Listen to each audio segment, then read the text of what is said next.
Olá, alunos e alunas. Sejam bem-vindos à terceira aula do módulo 4, Indicadores. Nesta aula, nós trataremos os seguintes assuntos: tipos de dados e fontes, análise de indicadores prontos. Começando com uma pergunta: o que são os dados?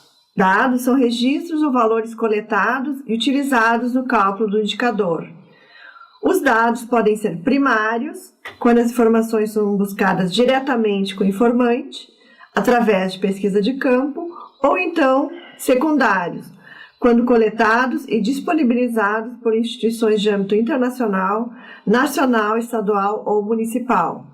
Com o desenvolvimento da internet, os sistemas de informações organizacionais foram ampliados, bem como tornados acessíveis ao grande público. Com relação aos dados secundários, existem diferentes fontes desses dados, seja administrativas, institucionais, fontes de pesquisa, dentre elas, por exemplo, o censo, as pesquisas amostrais, as pesquisas outras desenvolvidas pelo IBGE. E nessas pesquisas é possível acessar informações para construir indicadores ou ainda consultar indicadores já prontos. Nas pesquisas e fontes de dados, nós podemos então acessar indicadores já prontos ou obter informações para construir indicadores. Agora vamos comentar algumas fontes de dados. Em nível de Brasil, existe o Sistema Estatístico Nacional, criado em 1974, com o objetivo de possibilitar o conhecimento da realidade física, econômica e social do país. Fazem parte desse sistema todos os órgãos e entidades da administração pública, direta e indireta, de âmbito federal, estadual ou municipal, e entidades de natureza privada que exerçam atividade estatística e, para isso, recebam recursos ou subvenção do auxílio público. Os diversos produtos do Sistema Estatístico Nacional, tais como pesquisas, bases de dados e publicações de diferentes áreas, constituem excelentes fontes para a seleção ou produção de indicadores sociais e de programas. Algumas fontes conhecidas por todos são três que eu gostaria de salientar. A primeira delas seria o Cadastro Único para Programas Sociais do Governo Federal, mais conhecido como CAD Único. Desde 2001, o CAD Único é uma importante fonte de registro de dados relacionados com a execução de programas sociais.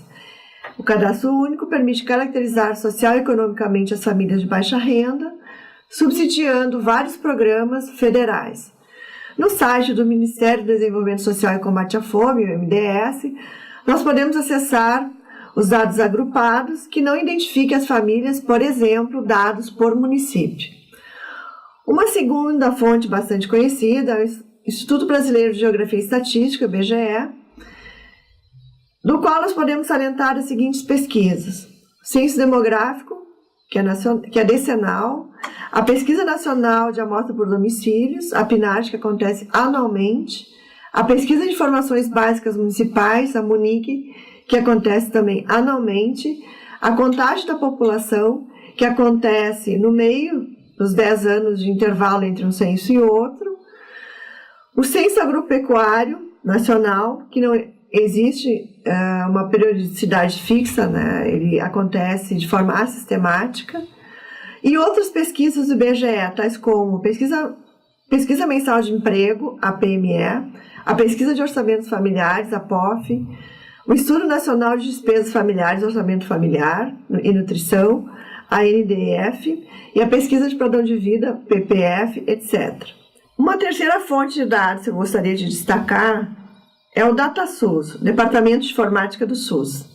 Ele fornece estatísticas demográficas, como natalidade, mortalidade socioeconômicas, e também estatísticas sobre sistemas de saúde nas três esferas de governo, esfera federal, estadual ou municipal. Por exemplo, sobre a rede assistencial, sobre quadros de profissionais, equipamentos, sobre financiamento, sobre assistência ambulatorial, hospitalar e orçamentos públicos. Um destaque que eu gostaria de colocar agora, como exemplo, é uma pesquisa primária que é desenvolvida pelo IPEA, o Instituto de Pesquisa Econômica Aplicada, que é o Sistema de Indicadores de Percepção Social, o CIPS, né? No qual nós podemos também consultar e acessar indicadores obtidos através de pesquisa primária, pesquisa de campo.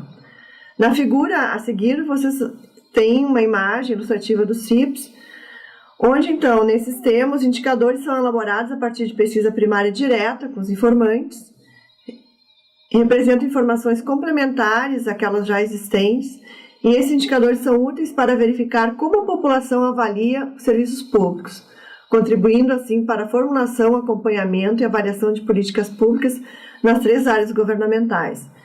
Cada edição do CIPS é feita através de pesquisa por amostragem representativa, em torno de 3.000 a 4.000 domicílios ou entrevistados de todo o Brasil. Essas estatísticas cobrem o Brasil e as grandes regiões, mas não são válidas para espaços menores. Então, essa figura mostra, né, uma capa, uma primeira ilustração do CIPS.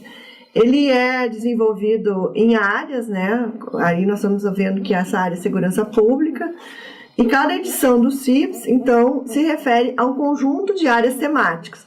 Começando, então, pela primeira edição, que foi realizada em 2010, que abarcou dados sobre justiça, segurança pública, cultura, serviços para mulheres e cuidado às crianças, mobilidade urbana, bancos, saúde, educação, trabalho e renda.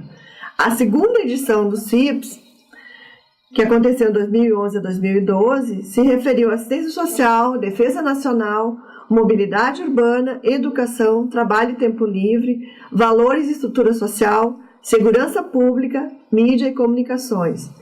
E a terceira edição, que aconteceu entre os anos 2013 e 2014, abarcou tolerância social à violência contra as mulheres e serviços de telecomunicações. Então, é uma base de dados bastante ampla, que pode ser acessada através dos relatórios disponibilizados no site do IPEA.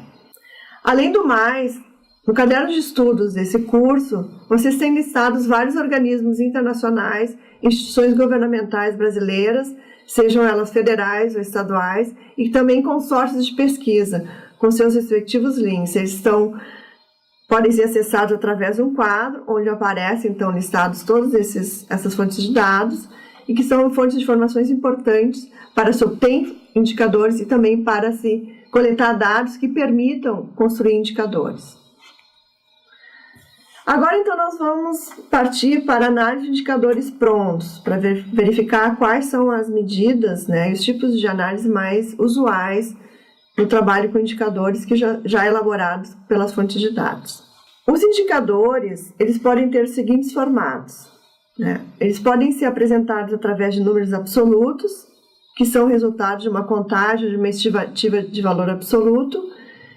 Eles são úteis para se identificar o tamanho territorial, contingente populacional, as características de grupos dentro da população ou a população-alvo de determinada política. Por exemplo, população, produção agropecuária, área em quilômetros quadrados. Um outro tipo de indicadores são os números relativos, que são aqueles comparados com o total de observações ou com outras características relativas ao espaço social pesquisado. Então, eles sempre estão relacionados a um conjunto maior de observações de dados e de valores. Eles são obtidos a partir da divisão de um numerador com um denominador. Então, números relativos sempre precisam ter um numerador e um denominador no seu cálculo. O denominador neutraliza as diferenças entre os espaços sociais em relação à característica específica. Por exemplo, o número de habitantes. Dessa forma, nós podemos comparar espaços sociais muito diferentes. Como exemplo, a capital do estado da Bahia, Salvador, tem 2.675.656 habitantes, e o município de Catolândia, também na Bahia, tem 2.612 habitantes. Então, são municípios muito diferentes em termos contingenciais, em termos de população, né? E com a regularização ou com o uso, então, desse denominador no cálculo do indicador, nós podemos comparar, né, esses diferentes espaços sociais através do equilíbrio dessas diferenças. Com relação aos números relativos, nós temos vários formatos de indicadores. Dentre os casos, vamos destacar, então, os principais. A média, né, se refere à soma de todos os valores da população dividida pelo número de observações. Como exemplo, nós podemos calcular a população média dos municípios baianos, que seria obtida através da soma das populações de cada município dividida pelo número total de municípios. Assim nós obteríamos a população média dos municípios da Bahia. Um outro formato dos indicadores pode ser a proporção. A proporção é a relação entre dois valores que pertencem a uma mesma população, onde o denominador inclui o numerador, né? Por exemplo, o número de pessoas com renda familiar per capita abaixo de meio salário mínimo sobre a população total, né, do espaço social, seja município, estado ou então mesmo país, vezes 100, né, que daí nós atingimos a proporção. Então, sempre o denominador, né, no denominador está incluído o numerador. Um outro exemplo pode ser o percentual de crianças dentro da população total. Então, nós dividimos o total de crianças, pode ser de 0 a 8 anos, né, pela população total e multiplicamos por 100. Uma outra medida, um outro tipo de indicador seria a razão, né? A razão relaciona dois valores que pertencem a populações diferentes. Então, diferentemente da proporção, o numerador não está contido no denominador. São números e valores diferentes, né? O denominador não inclui o numerador. Como exemplo, nós teríamos o número de homens alfabetizados divididos pelo número de mulheres alfabetizadas. Então, se percebe, né, que numerador e denominador são valores diferentes. E essa divisão é multiplicada por 100, porque também é uma proporção, só que relacionada a valores diferentes de numerador e denominador. Um outro exemplo de formato de indicador seria a taxa. A taxa é bastante similar à razão, né? Mas ela é utilizada basicamente em análise de séries históricas, né? Onde nós temos observações de vários períodos e se procura acompanhar a variação de determinado fenômeno em determinado tempo. Como exemplo, o número de óbitos de crianças menores de 1 ano dividido pelo número de crianças nascidas vivas, vezes 1000. Então, aqui também o numerador é diferente do denominador, apenas a diferença em relação à razão, que nós vamos acompanhar esse indicador ao longo do tempo.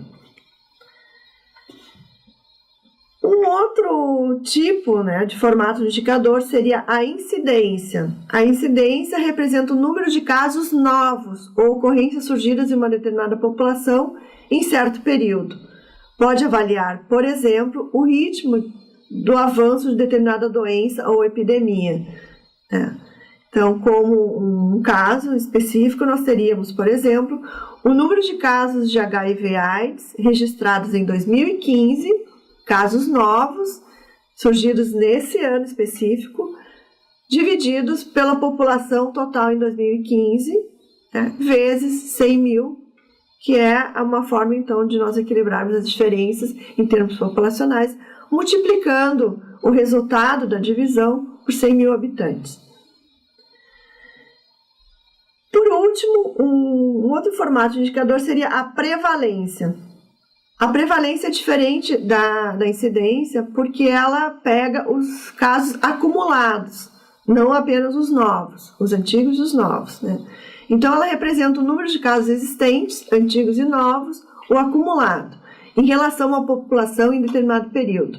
Ela ajuda a conhecer, por exemplo, a probabilidade de risco de um indivíduo sofrer determinada doença.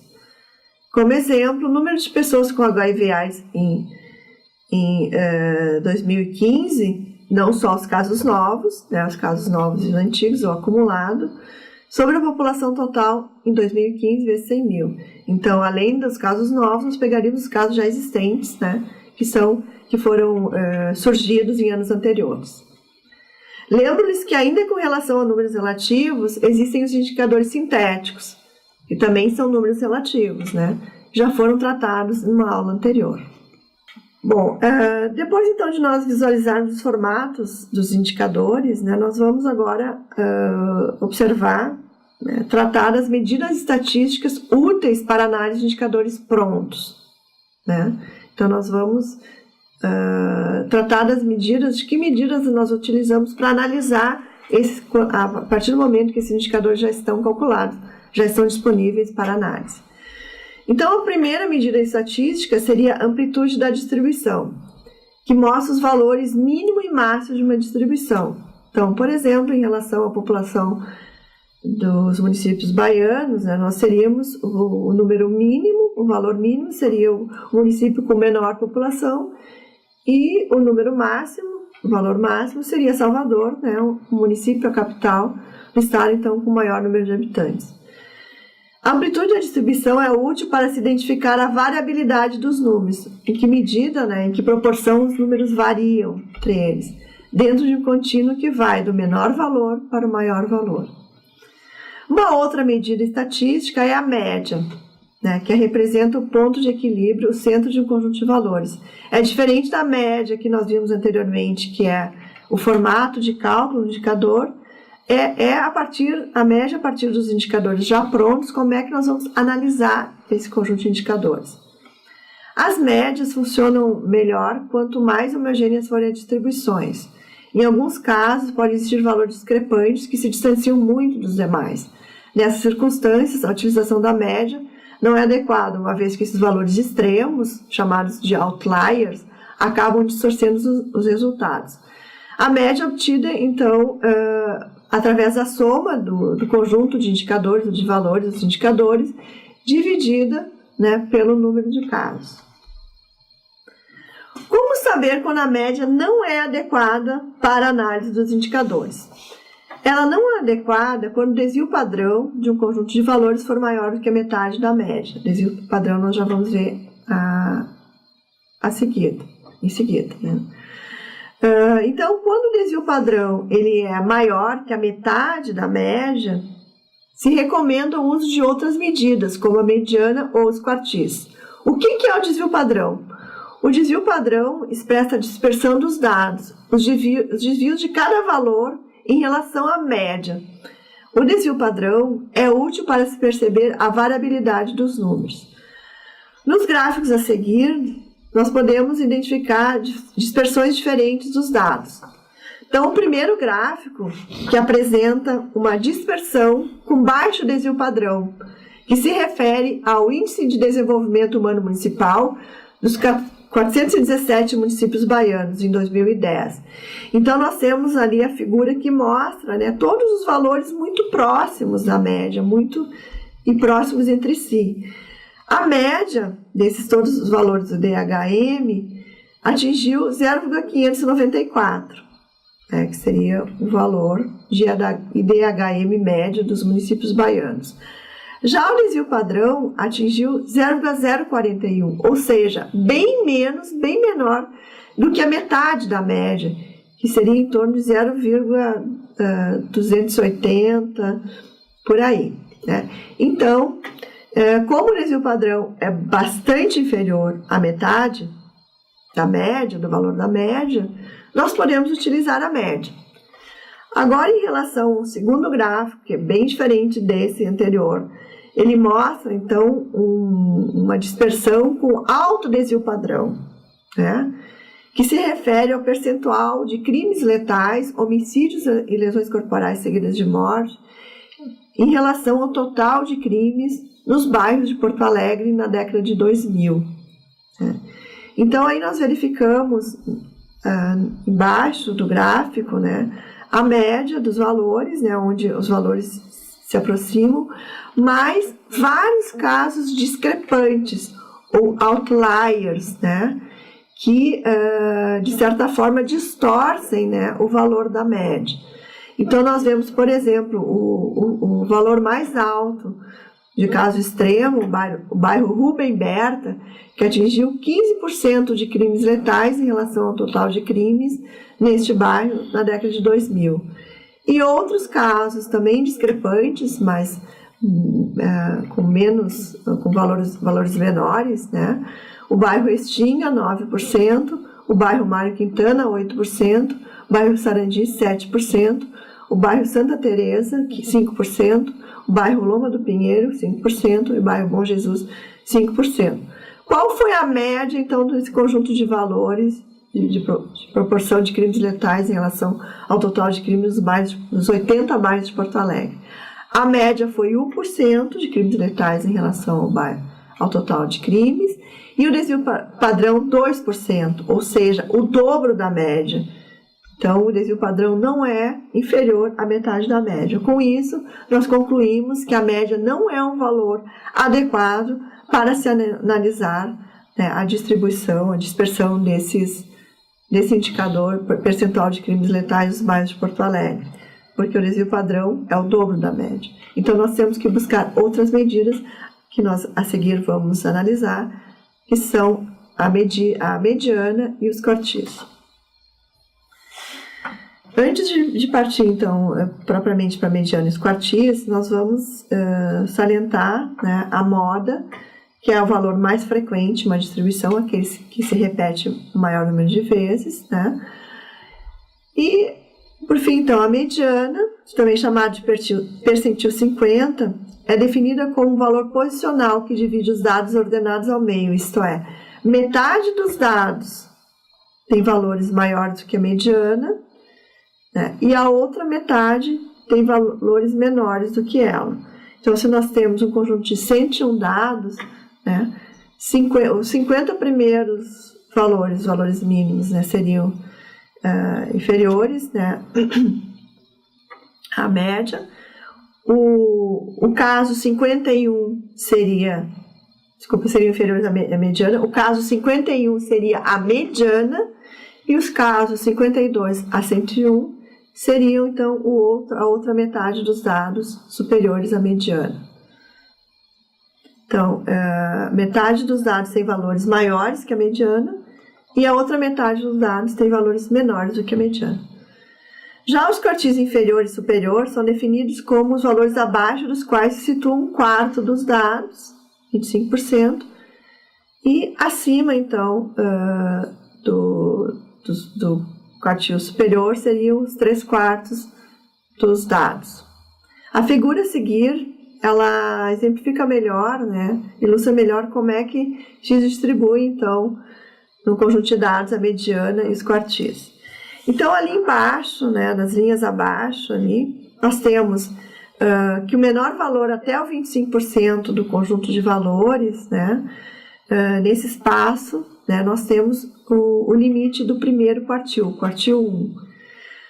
Dos 26% de valores até os 50% dos valores, né, nós temos, então, o espaço entre o primeiro quartil até o segundo quartil, que é a mediana, né, que divide os dados ao meio. Do segundo quartil, quartil 2, até o quartil 3, nós temos de 51% até 75% da distribuição dos dados, né, nesse espaço. E depois, acima do quartil 3, né, que são os dados mais elevados, nós temos o 76% até o 100% dos dados. Então, essas distribuições, essas divisões refletem, né, o conjunto dos dados, como ele se distribui em partes iguais.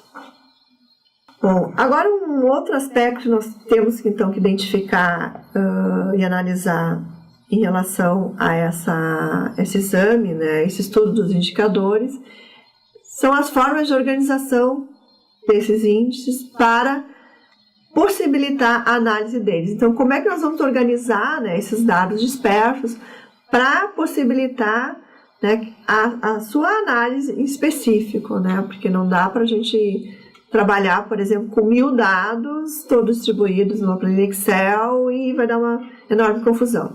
Então, para analisarmos os indicadores, nós precisamos organizar e sintetizar os dados em tabelas ou gráficos. Começando com as tabelas. Nelas nós podemos apresentar de várias maneiras os dados. O que segue são exemplos disso.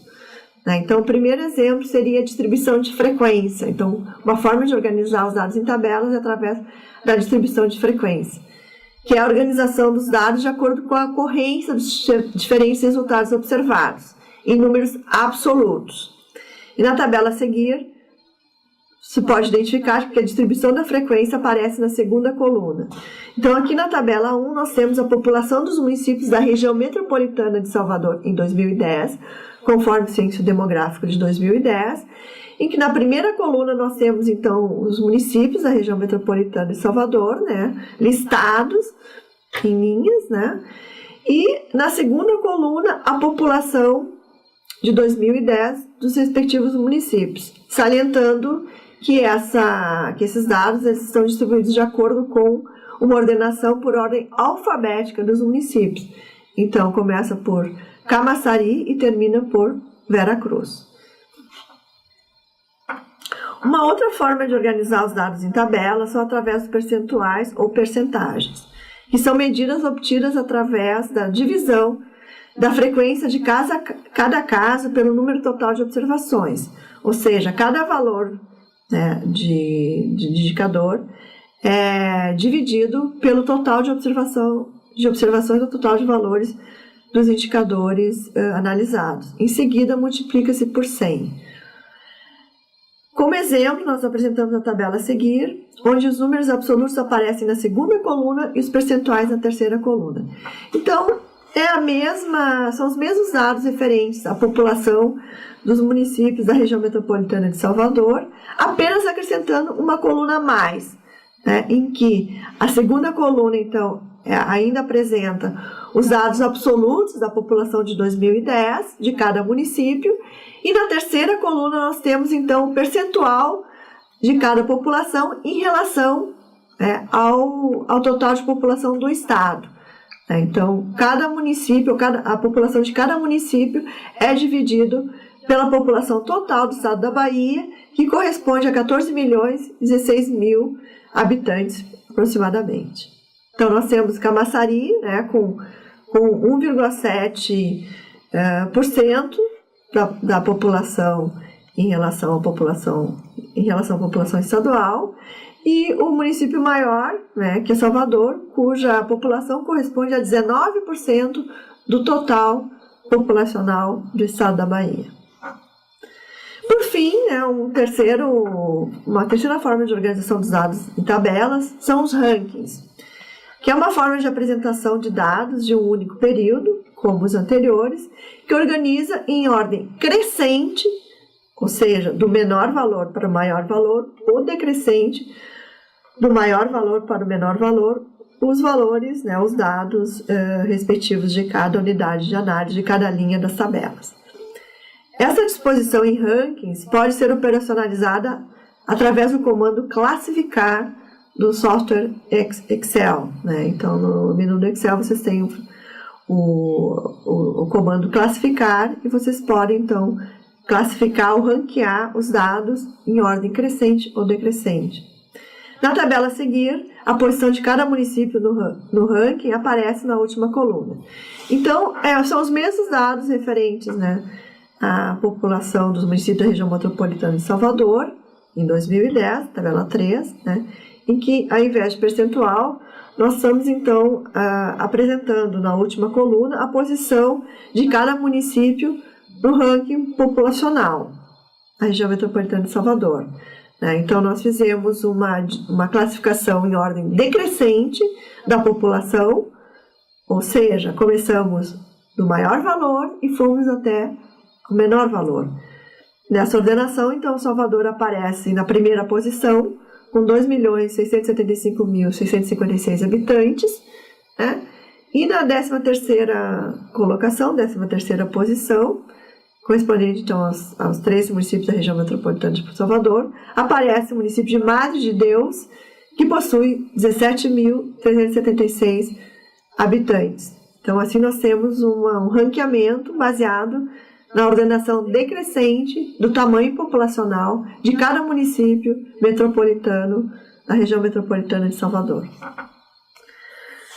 Por fim, nós gostaríamos, então, ainda com relação à análise de indicadores prontos, né, a análise de tendências. A característica principal é que engloba mais de um período temporal. Então, quando trabalhamos com séries temporais, que abarcam informações de mais de um período, e desejamos analisar a tendência dos fenômenos medidos pelos indicadores ao longo do intervalo, ao longo do tempo, nós podemos calcular duas formas de variação. A variação no período, ao longo de todo o período, ou a média das variações internas, ou a média dos subperíodos. Então, nós vamos verificar como nós obtemos cada uma dessas variações. Lembrando que as séries temporais, né, esses dados correspondentes a mais de um período, podem ser apresentados em tabelas ou em gráficos. Então, começando pela variação no período, que é a mais conhecida. Ela mede a variação dos números comparando o último valor com o primeiro valor do período. Ela é obtida através da diferença entre o valor da última observação do último período, que pode ser um mês, um ano, um bimestre, né, uma década, e do último valor em relação ao primeiro valor, né?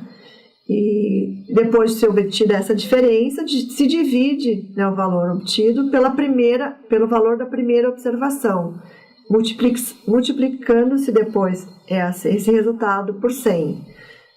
Então, é a diferença do último valor em relação ao primeiro valor, né, dividido, né, pelo valor da primeira observação e depois multiplicado por 100. Como ilustração, então, nós apresentamos o gráfico a seguir. Esse gráfico apresenta a evolução da proporção de pessoas de 100 ou mais anos de idade no Brasil. Então, como evoluiu a proporção de idosos nessa faixa etária acima de 70 anos no Brasil desde 1990, que foi o primeiro censo demográfico, até o censo demográfico de 2010. Nós temos que a variação no período, né, obtendo-se então esse valor, a diferença, né, entre o último valor, que foi 4,8% de percentual, menos o primeiro valor, 1,2%, dividido pelo primeiro valor, se obteve então essa variação de 315%, né, de elevação dessa proporção de idosos, né, em termos percentuais. Então, uma outra forma de cálculo de variações de séries temporais é a média das variações internas ou média dos subperíodos.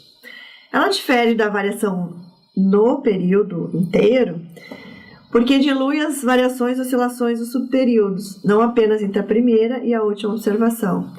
Ela é muito útil quando o indicador apresenta grande variabilidade interna, isso é, oscilações de picos, né, para cima e para baixo, expressivas de um subperíodo a outro dentro da série temporal. Ela é obtida através do cálculo da média das variações internas, de subperíodo a subperíodo, multiplicado por 100. O que a gente faz? Então, a gente faz variações de um período a outro, né? Como se calculou anteriormente, a primeira variação do período, então faz variações intermediárias, os subperíodos, e depois, quando se calcular todas as variações internas, se obtém a média dessas variações internas. No gráfico a seguir, aparece de forma simplificada, então, como nós podemos trabalhar, então, com essa medida. Então, esse gráfico apresenta a evolução dos óbitos fetais em Salvador, né, no período de 96 a 2014. Né, são dados absolutos que apresentam, então, o total de óbitos fetais, né, começando, então, no valor de 1996, que foi 465, chegando até 2014, com valor de 512 óbitos fetais na capital. Então, é possível observar nesse gráfico que o dado, né, a série temporal apresenta grandes oscilações, picos, né, para cima, para baixo, sobe, desce, né. Então, se nós calculássemos apenas a variação no período, nós não incorporaríamos essas variações internas, esses picos, né, essas oscilações internas, né, porque a variação no período se refere apenas ao primeiro e último valor, o último indicador, né, então desconsidera essas oscilações intermediárias. Então, a variação no período, né, se nós calculássemos a diferença do último valor em relação ao primeiro, dividido pelo primeiro valor vezes 100, nós atingiríamos 10% de crescimento, né, dos óbitos fetais em Salvador. Porém, ao calcularmos a média das variações internas ou média das variações dos subperíodos, né, esse valor, essa medida chega a 2%. Por quê? Porque diluiu as oscilações internas. Então, em séries temporais onde há grande variabilidade dos dados, presença de grandes oscilações nos períodos intermediários, é útil, é importante que se use também a média das variações internas, porque ela dilui, né, essas grandes diferenças intermediárias, e não só a variação do período. E assim chegamos ao final dessa videoaula, lembrando que no caderno de estudos vocês encontram mais esclarecimentos sobre tipos e fontes de indicadores, bem como acesso a exercícios de análise de indicadores prontos, que é o objeto dessa aula. Vocês podem consultar também a bibliografia básica, complementar e por temáticas, que está anexada ao caderno de estudos.